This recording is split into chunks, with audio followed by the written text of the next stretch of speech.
Maman, si ça vient,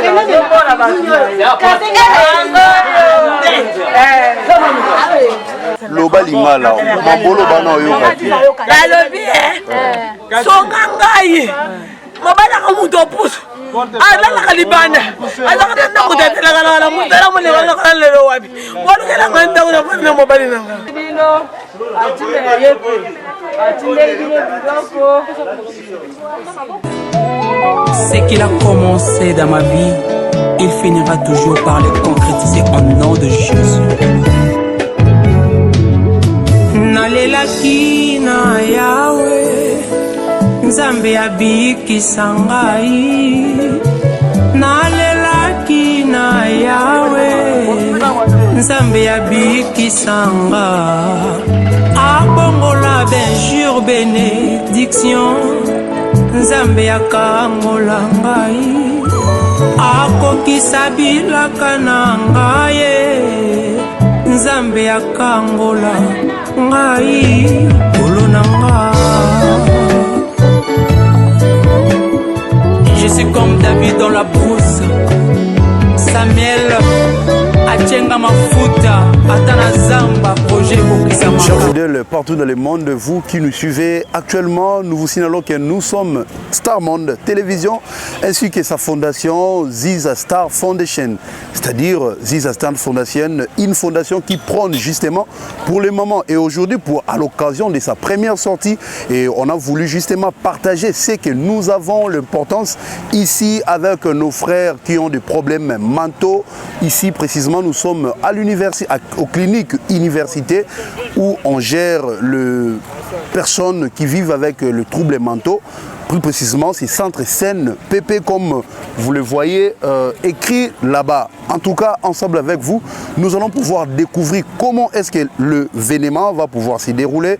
On est là, Ndambu Otozana Yango et Ziza Star, à Kanisi vraiment, Bandekone, au Bazana Passi. Au cours d'une vidéo qui circulait vraiment dans Internet et puis dans la chaîne locale Nabiso Awa, on en est vraiment eu mal. Comment on a Bandekone Biso, au Bazana problème à mitou, mais Bazana a difficulté au Ezali Yamakasi. Entre autres, signifie qu'il y a un problème, mais si il y a une couverture, et maintenant, mais vraiment à Pesaki, Oezali, Bissonde, Kiti, vraiment, comme vous le constatez, je suis vraiment avec le t-shirt, Ozo signifié Fondation Ziza Star International. Toye vraiment Awa, je tire la sonnette à l'alarme à toutes les personnes de bonne volonté, de pouvoir nous seconder, de pouvoir nous donner la main, en tout cas, comme on dit, une seule main et ce qu'on a vraiment élongité. Ensemble avec vous, vraiment, en tout cas, ensemble avec vous, beaucoup découvrir comment est-ce que vous allez procéder à partage à biloko on zamba pesa kibiso pour la biso suivant. Ce qu'il a commencé dans ma vie, il finira toujours par le concrétiser au nom de Jésus. Nalelaki na Yahweh, Nzambe abikisa ngai. Nalelaki na Yahweh, Nzambe abikisa ngai. Abongola benjure bénédiction, Nzambe akangola ngai. Akokisa bilaka na ngai. Nzambe akangola ngai. Kolo na ngai. Je suis comme David dans la brousse. Samuel Achenga mafuta atana zamba projet bokisama kaka na kombo na Yesu. Nalelaki na Yahweh, Nzambe abikisa ngai. Nalelaki na Yahweh, Nzambe abikisa ngai. Abongola benjure bénédiction, Nzambe akangola ngai. Akokisa bilaka na ngai. Nzambe akangola ngai. Kolo na ngai.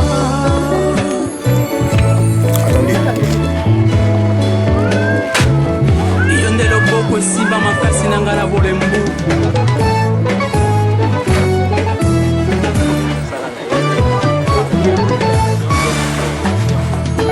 Nakati na konyoka mananga. bato nyonso bana lopota nazongisa nini natinga mapambolo na epai na ngai tika nasimba kombo na yesu nde lobiko na bomoi na ngai. Alleluya.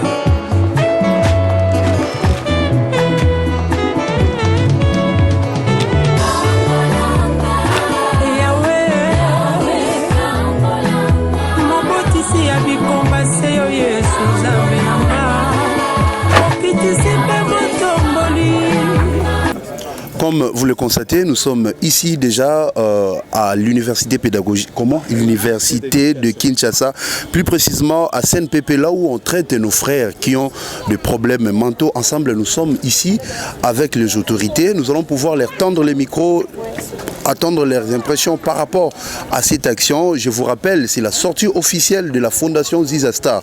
Nous sommes avec le professeur médecin général. Il va pouvoir se présenter. Bonjour, monsieur. Bonjour, c'est le professeur Nsitou, oui. Le médecin directeur adjoint du CNPP, mais qui assure l'intérim du médecin directeur, le professeur Ngoma, en congé actuellement. Merci. Quelles sont vos impressions par rapport à la visite de la fondation Ziza Star internationale? Nous allons donner nos impressions à la fin. Nous allons d'abord vous recevoir et vous présenter rapidement le CNPP. Et à la fin, nous allons vous donner nos impressions. Merci beaucoup. Ensemble avec vous, nous allons pouvoir parcourir avec le professeur. Il va pouvoir nous présenter les CNPP ainsi que visiter nos frères malades, je dirais comme ça, parce qu'ils ont des problèmes, des troubles mentaux. Ensemble avec vous, go.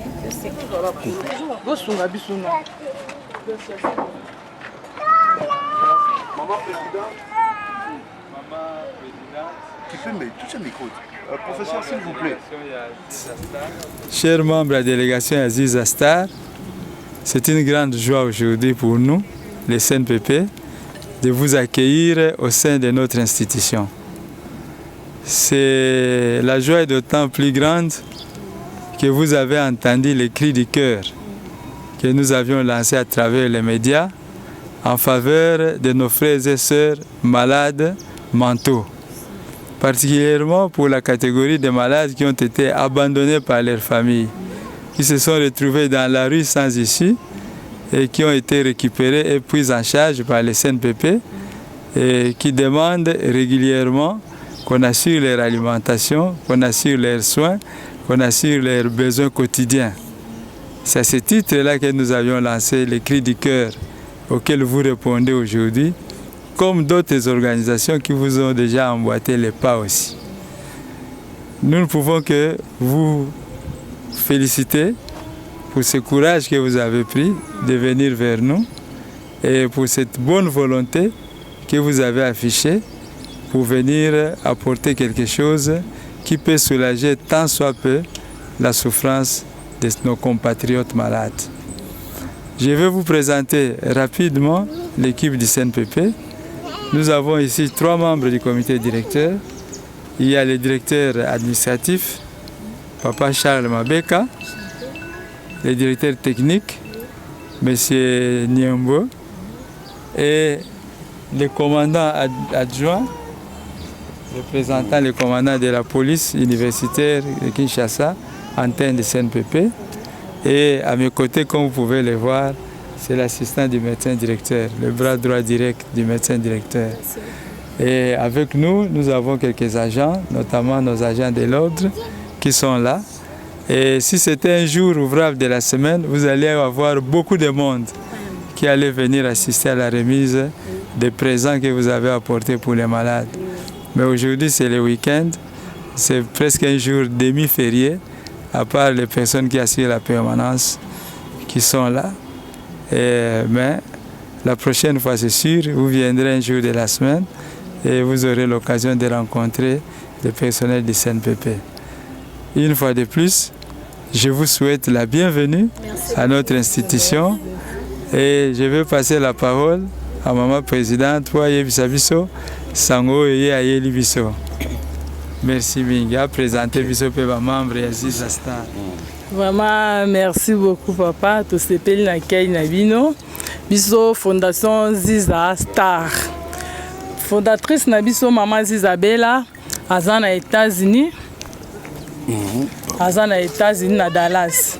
ayokaki kolela ya bamaladi na biso bazalaki awa atalaki bino na TV amonaki ke bandeko bazozanga baza vraiment na posa ya lisungi yango atindi biso na ekipe na biso toya awa mpona kotika moke oyo toza nango lelo eza neti journée officielle na biso ya fondation na biso ya Ziza Star yango totali tolobi te tokoki kokende nulle part mama alobi toya awa moke oyo aza nango tokabola na bamaladi alobi boye avant motu batraite ye esengaka ke mwa eloko na libumu eloko motu alia après akozwa traitement nsima tokoya eza mbala suka te tokoya oyo toyaki nango biloko akolia eza wana biso tokoya lisusu biloko oyo kosenga mwa bilamba mwa bakisi tokoya yango nangi na présente nga mama présidente mama adjointe na ngai yeyo mama adjointe yeyo mama Naomi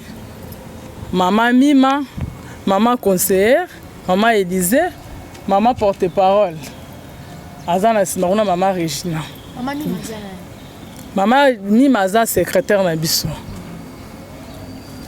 Voilà, c'est tout. Merci beaucoup. Moi, bon, je suis chargé de communication interne et externe. C'est ça, de la fondation Ziza Star. C'est M. Jordan Loubakou. Merci beaucoup. Vous présentez Biloko. Ok.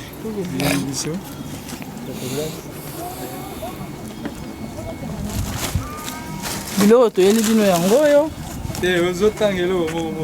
awa toye na sucre awa baji awa toye na loso oyo bande génique ekoki kosunga bamaladi oyo ya basi yango oyo bande génique oyo savon oyo munganga mpona kosukola oyo eza semoule toyaki na basemoule basaki ya semoule yango mpona bandeko biloko ya kolia yango oyo toyeli bino yango esili te mbala nsima nzambe asunga tokoya ekokomaki ye toyela mwa bakisi mwa biloko misu bilamba soki osenga badra tokoya nango mpona koyede mama na biso vraiment aza na bolingo ye azali na ye na États-Unis mais akanisi biso na Kinshasa mwana mboka alobi na kofandaka na États-Unis kuna te atali na bachaîne na bango amoni ke bandeko na biso ya CNPP bazosufri bazozanga le misu ya kolia. C'est pour cela toye awa na biloko oyo mama fondatrice na biso Ziza Bella Ziza Star Ziza original mama boboto mama bolingo yango nde atindi biso awa ye afandaka na ye na États-Unis na Dallas. Merci.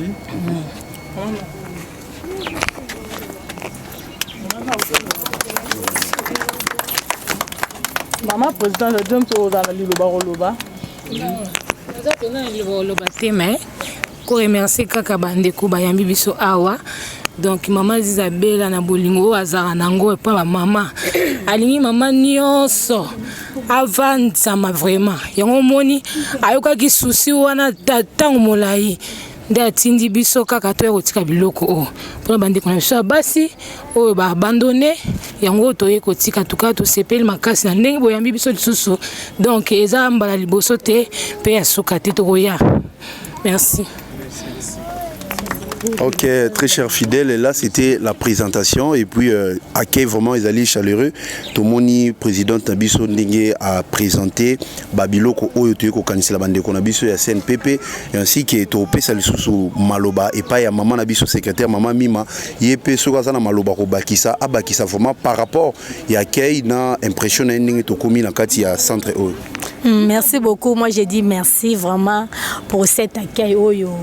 Bayambi biso awa. En tout cas, akeo vraiment eza penza do chaleureux pour nous. Tozo sepela mingi nde toye ko rendre bandeko na biso o mokili et tara bango ka témoin je dirais ceci. Bato babanga ka bango, bato bamona bango somo bamona bango ndenge. Mais biso lo to kanisa ki na nzela mama Ziza Bella Star nde atindi biso a totala bandeko na biso. Alors je dis vraiment beaucoup merci beaucoup vraiment. C'est ça. Maman porte-parole la biso. Bota la batango boyeli biloko. Le fils qui est na pavillon moko. Boyeli bisabango ke boyeli bango biloko. Hein? Bango mo bayebi place ni tochaka biloko na bango. mais c'est important vraiment la vie non bokanga pe photo na bango esika Ok, merci beaucoup. mais boko matana mutuka na bino kwa seza mwa mosika c'est mieux vous à na kati ya mutuka. Ce qu'il a commencé dans ma vie, il finira toujours par le concrétiser au nom de Jésus. Nalelaki na Yahweh, Nzambe abikisa ngai. Nalelaki na Yahweh, Nzambe abikisa ngai. Akomola benjure bénédiction, Nzambe akambola ngai. Akokisa bilaka na ngai, Nzambe akambola ngai. Kolo na ngai. Je suis comme David dans la brousse. Samuel achenga mafuta atana zamba projet kokisa makaka na kombo na Yesu. Nalelaki na Yahweh, Nzambe abikisa ngai. Nalelaki na Yahweh, Nzambe abikisa. Mes chers fidèles, comme vous le constatez, tout ça visite tout petit vraiment. Après avoir kende na kati ya administration, tout ça descente immédiate na kati ya immédiate excusez, na kati ya pavillon esika ba malade bazali vraiment logé. Ndenge administration biso to kende kokuta na bango pona komona vraiment comme vous le constatez tous ces bruits là, il faut comprendre que nous bazana batu bazana problème ya mutu vraiment donc ensemble avec vous de comment est-ce qu'il y a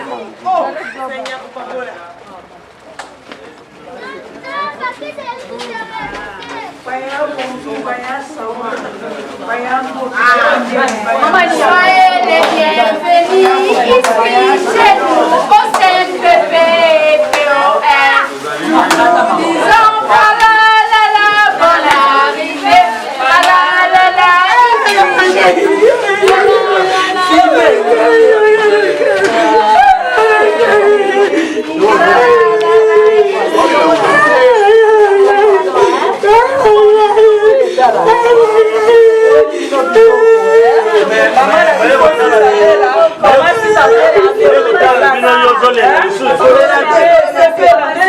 Merci maman Ziza. Merci maman Ziza. Merci maman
Bandeko ya village femme, bandeko ya POF, ba maman ya POF.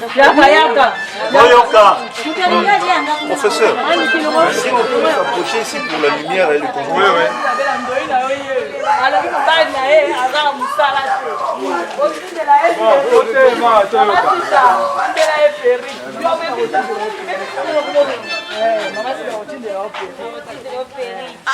Kolela ndete. Pang sama.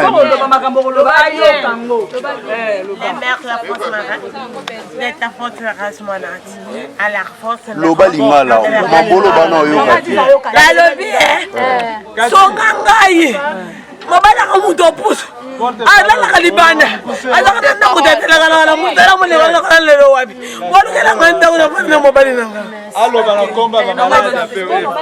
Olobi ni pona ba mama ya Ziza Star. Non non.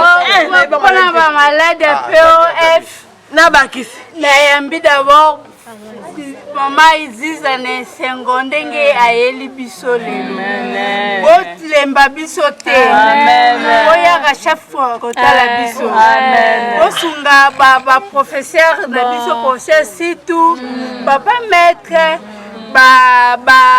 bosonga docteur Brigitte bofuta docteur Brigitte miliya soka bébé te la kolela ka te lobi kolela te kolobi mama Ziza sunga yo mama Ziza yo aye ko sunga te toyambi bino na sengo soyez les bienvenus bébé salut Salut maman Ziza au revoir bye bye bye je vais na biloko kolia depuis le télé le côté biloko yango toyeli bino loso toyeli bino Bandeko ya POF. Ba mama ya Ziza Star. yango bimisa bo Bayeli bino biloko nini. Bayela mabandi hygiénique pona ba mama. merci Bayela biloko kolia. Loso, merci semoule, merci baji ezali, Nzamba pambola sucre, merci baye pe na savon pona merci kosukola. beaucoup Boyebi ndenge nini tosalaka biloko wana topesa epa ba responsable ya magasin na bino. Bango bayebi ndenge nini basalelaka po bato na bato bazala satisfait. Pamba te bozaka bino moko te ondeko mosusu malheureusement totala bango te ya mibali baza kuna na se même prochainement. Donc voilà.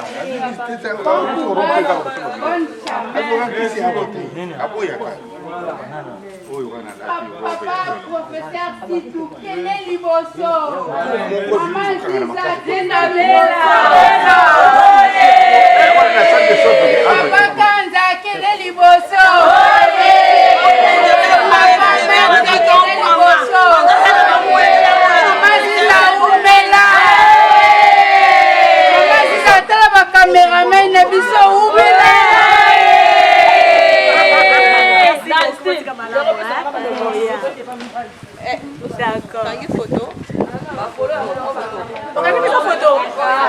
akanisi bino atimela ye pe atindeli bino biloko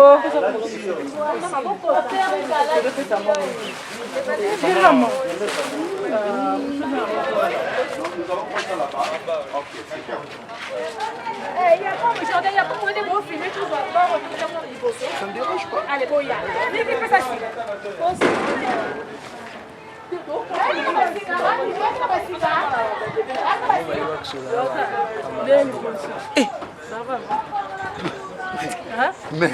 Fumola ka. Oui, maman. ndenge basepeli elobeli bino nini? Ça va, tout le monde vraiment esengo mingi vraiment parce que ezalaki suli na biso ya koya tout le monde a maladie.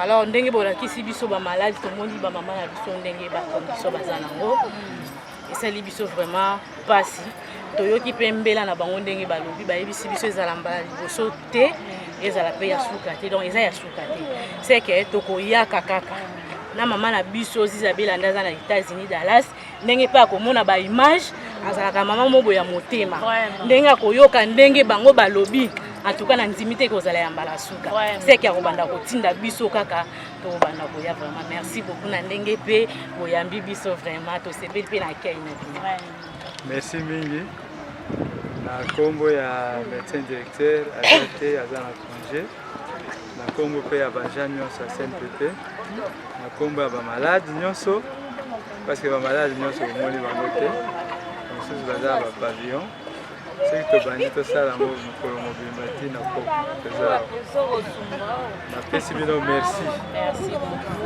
esengo bango balakisi bino elakisi ke baza na posa ya kozwaka bavisite apoye lokola bango mo balobi ezala mbala liboso te ezala mbala suka te. Vous êtes toujours le bienvenu. Biso la porte est toujours ouverte. Soki mpe boyebi baorganisation mosusu oyokanaka na bango oyo bakoki kosunga bandeko na biso n'hésitez pas à aller donner l'information po bango mpe basala même moi. Ça va, merci beaucoup. Merci. Au revoir. Merci, au revoir. Ce qu'il a commencé dans ma vie, il finira toujours par le concrétiser au nom de Jésus. Nalelaki na Yahweh, Nzambe abikisa ngai. Nalelaki na Yahweh, Nzambe abikisa ngai. Abongola benjure bénédiction Nzambe akangola ngai akokisa bilaka na ngai Nzambe akangola ngai kolo na ngai. Je suis comme David dans la brousse, Samuel achenga mafuta atana zamba projet kokisa makaka na kombo na Yesu. Nalelaki na Yahweh, Nzambe abikisa ngai. Nalelaki na Yahweh, Nzambe abikisa ngai. Abongola benjure bénédiction Nzambe akangola ngai. Akokisa bilaka na ngai Nzambe akangola ngai kolo na ngai.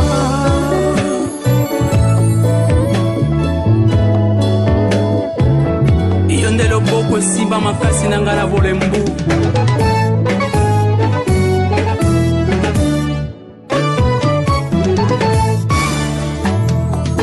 nakati na konyokoma na ngai bato nyonso bana lokuta nazongisa nini na ntina mapambolo na epai na ngai tika na simba kombo na Yesu nde lobiko na bomoi na ngai. Alleluya.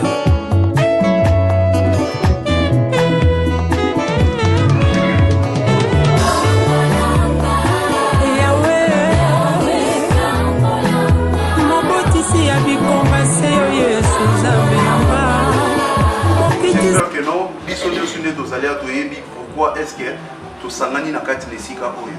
J'espère que non, il y a certaines personnes qui sont en retard parce que il y a un groupe auto qui descend na kotala bandeko na biso na CNPP tokende kotala bango bandeko na biso ya malade le pe oyo nzambe atiaki biso na kati ya maboko par biais ya madame Ziza nde tosalaki quand même effort ya kokita na kati ya décembre kokabola kopesa mwa loso mwa eloko na bandeko na biso et awa après yango parce que c'est l'occasion ya sortie officielle mais avant toutefois ya kobanda parce qu'on va laisser aussi la place ya kosala oyo ezali discours par rapport dans mode de circonstance je dirais par rapport à la structure na biso par rapport au discours bakotalisa biso c'est quoi l'objectif de cette fondation. C'est une femme qui a pensé il y a pour aider pour motiver ma maman. Tu sais pourquoi actuellement dans RDC partout dans le monde l'émancipation de la femme, c'est-à-dire les femmes sont chosifiées, les femmes sont traitées comme étant des choses, les femmes bazalaka vraiment dans la classe sociale. Or il y a la parité et comment moi si dans mobile musala au mobile à kosala moi si père kosala et par bien madame Ziza né à initier qui aux fondation oyo ensemble avant tout bandanios tout peut ça d'abord place dans mutali boso apesi biso na bino souffle de vie to peut ça maman mima maloba amekepe ko kamba biso na losambo pour madame la biso les bien ménage respectif mais aussi à notre capacité dans la gestion, l'éducation est bénéfique de mettre cela au service du développement. Comment une femme peut-elle contribuer au développement actuellement? 830 millions de personnes vivent dans un développement, une personne sur 5 vit avec moins 1,25 $ développement durable à l'horizon 2030 de l'Organisation des Nations Unies cherche à éradiquer la pauvreté d'ici 2030. Mais cet objectif ne peut être atteint si nous continuons à avancer dans la même voie et laisser les femmes à l'écart des études récentes.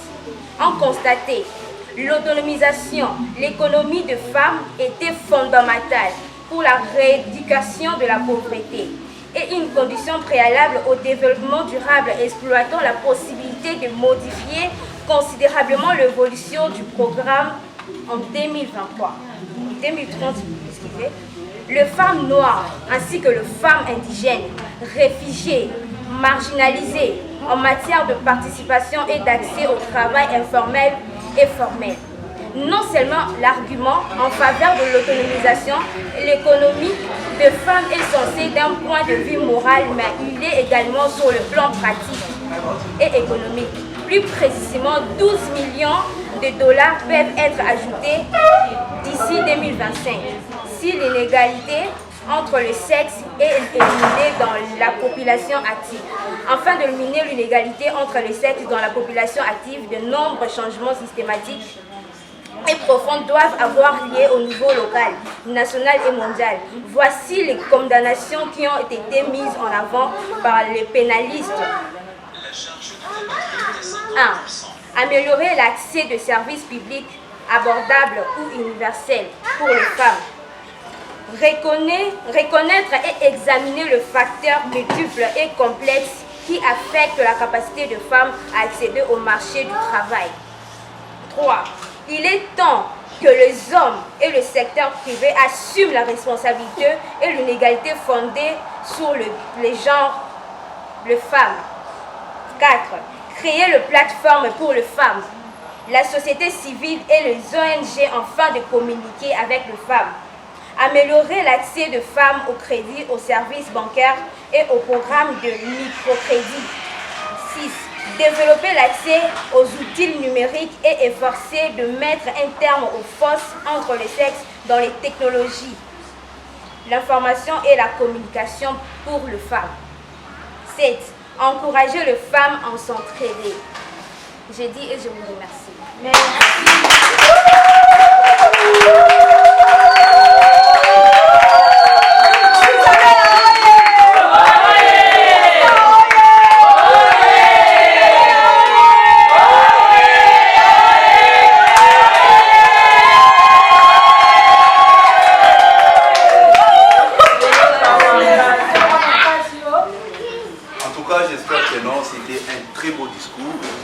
La dame a exposé le rôle de la femme et les soucis pour développer la femme.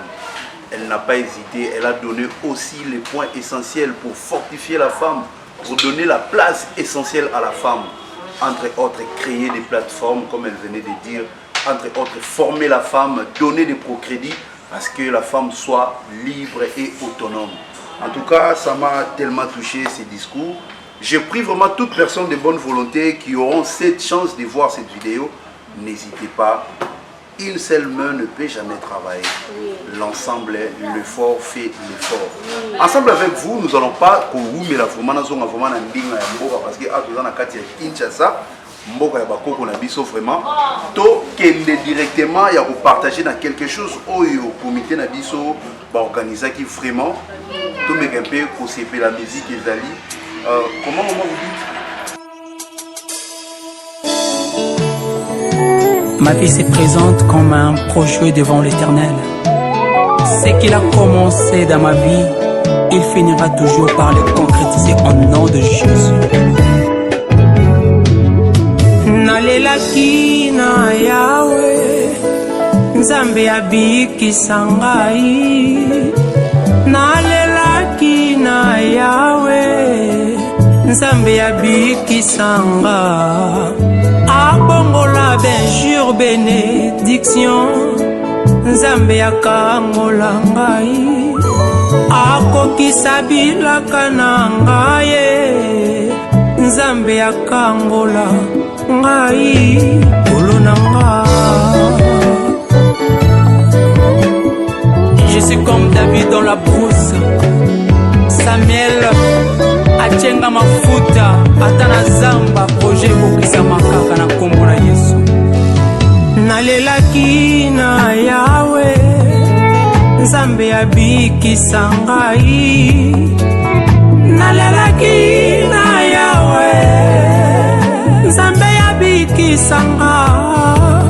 Abongola benjure bénédiction, Nzambe akangola ngai. Akokisa bilaka na ngai, Nzambe akangola ngai. Kolo na ngai,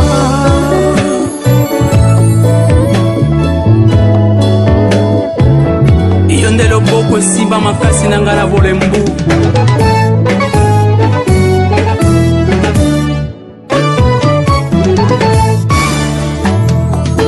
Nakati na konyokoma na ngai, bato nyonso bana lokuta.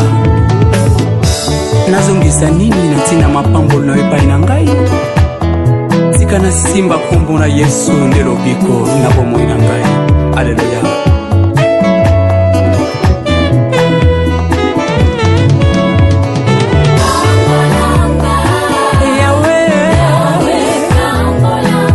Mobotisi ya bikomba seyo Yesu Nzambe na ngai. Mokitisi pe motomboli naleli.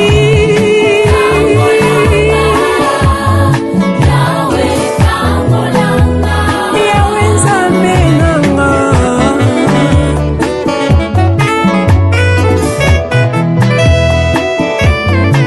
Bikisa ngai Nzambe na ngai. Kangola ngai Nkolo na ngai. Natalela yo mwana na nga, kino lelo na kimubange na ngai. Bikisa ngai Nkolo na nga. Kangola ngai Nzambe na nga. Natalela yo utabo mwana na ngai, kino lelo na kimubange na ngai. Dawida loba tikala komona te, moyenge bene oyabwaka malibela. Yonde elikia na ngai, yonde makasi na ngai, yonde avoka na ngai. Mokata makambo ya bomoi na ngai, yaka osalisa ngai.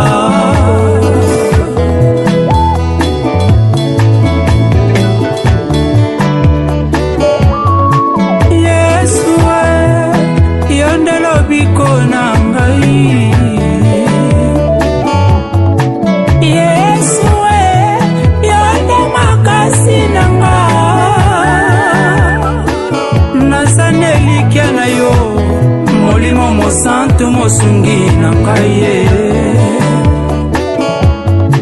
Yesu yonde